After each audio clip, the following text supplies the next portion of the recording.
урматтуу Садыр Нуркожо уулу.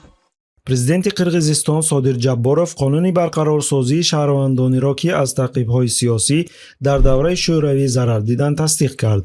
Ин санад он шахсонеро фаро мегирад ки бо ангезаҳои сиёсӣ тибқи кодекси ҷиноӣ ки то соли 1961 дар қаламрави Қирғизистон амал мекард маҳкум шуданд. Хабар медиҳад сомонаи ТРТ. Расстреливали, погружали в машину и отвозили в места не столь отдаленные. Там 138 тел отобили, так сколько еще развезли по степи, может быть, закопали где-нибудь. мувофиқи ин қонун таъқибҳои сиёсӣ қарорҳое ба ҳисоб мераванд ки аз соли 1917 то 1953 дар асоси санадҳои террори сурх, мубориза бо босмачиён, нишонаҳои хоҷагиҳои ғуломкунӣ ва дигар амалҳо қабул шуданд. В течение нескольких недель надо было составить такой список, которые подлежали аресту и репрессиям.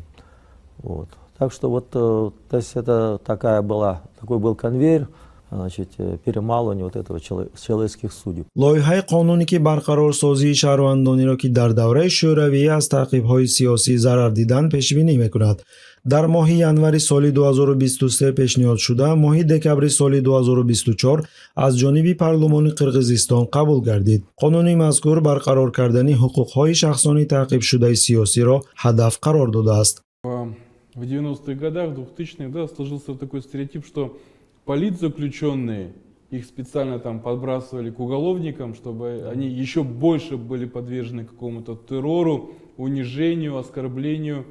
бояд зикр кард ки дар кишварҳои Осиёи Марказӣ раванди барқарорсозии шахсоне ки дар давраи шӯравӣ аз таъқибҳои сиёсӣ зарар диданд пас аз соҳиби истиқлолӣ дар солҳои 1990 оғоз ёфт ва то ҳол идома дорад.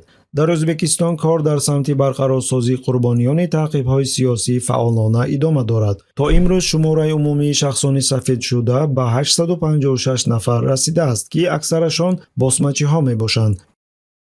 дар Қазоқистон низ раванди барқарорсозии қурбониёни таъқибҳои сиёсӣ идома дорад.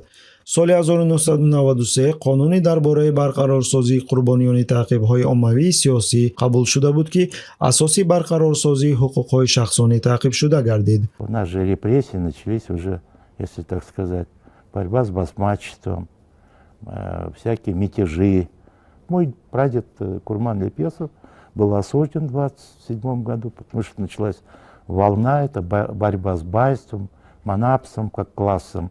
В России шла борьба с кулачеством, а у нас-то кулаков было мало, у нас шла борьба с байством и манапсом. ҷолиби диққат он аст ки режимҳои кишварҳои Осиёи Марказӣ ҳангоми барқарорсозии қурбониёни террори сурх бештар ҳадафҳои имиҷӣ доранд, на хоҳиши самимӣ барқарор кардани адолат. зеро худи онҳо дар кишварҳои худ айнан ба ҳамин кор машғуланд, баъзан ҳатто дар миқёсе ки аз коммунистҳо кам нест. ҳатто Қирғизистон ки то чанде пеш ҳамчун ҷазираи озодӣ дар Осиёи Марказӣ маъруф буд, пас аз ба сари қудрат омадани Содир Ҷабборов ба як диктатураи шадид табдил ёфт ки қонунгузории чораҳои ҷазои Русияро нусхабардорӣ мекунад. Бүгүнкү күндө президенттин саясий технологдору бар. Алар Россиядан келген. Азыр иштеп атышат. Орустар бар.